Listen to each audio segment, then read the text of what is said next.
नसू साहब, अगर आपकी इजाजत हो तो मैं एक और बात करना चाहता हूं आपसे।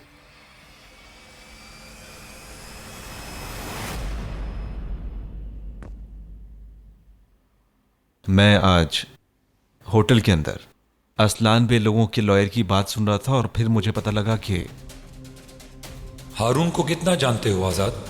या जितना उसने तुम्हें बताया है उतना ही जानते हो, है ना? या इसके अलावा कुछ जानते हो तो बताओ।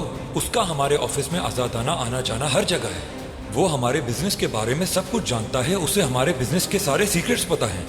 आप लोग मेरी बात का बुरा मत मानिएगा, लेकिन असलान बे लोगों ने जो $20 मिलियन की बात की है वो मुझे भी पता लगी है। अगर आप लोगों को मुनासिब लगे तो मैं पैसे अरेंज कर सकता हूं। हम क्यों लेंगे पैसे तुमसे? हम लोग ये पेशकश कबूल नहीं कर सकते। कबूल करने की बात तो छोड़ो, तुम्हारा इस तरह यहां आकर पैसों की बात करना भी ठीक नहीं है। मेरा मकसद आप सबकी मदद करना है और ये कर कर मुझे बहुत ज्यादा खुशी महसूस होगी।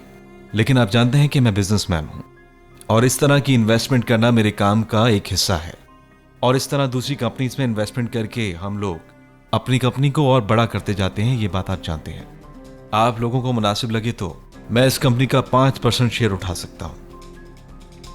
जो मुनाफा आएगा उसको डिवाइड करेंगे। जरूरत नहीं है। ठीक है बेटा, ठीक है, तुमने अपनी बात कर दी, हम इस बारे में बाद में सोचेंगे। चलें, ठीक है, मैं चलता हूं। बेटा खाना खा के जाते ना। आपका शुक्रिया, मैं फिर कभी खाऊंगा। चलो ठीक है, जैसे तुम्हारी अल्लाह मर्जी। हाफिज। माइंड मत कीजिएगा प्लीज। नहीं, कोई बात नहीं।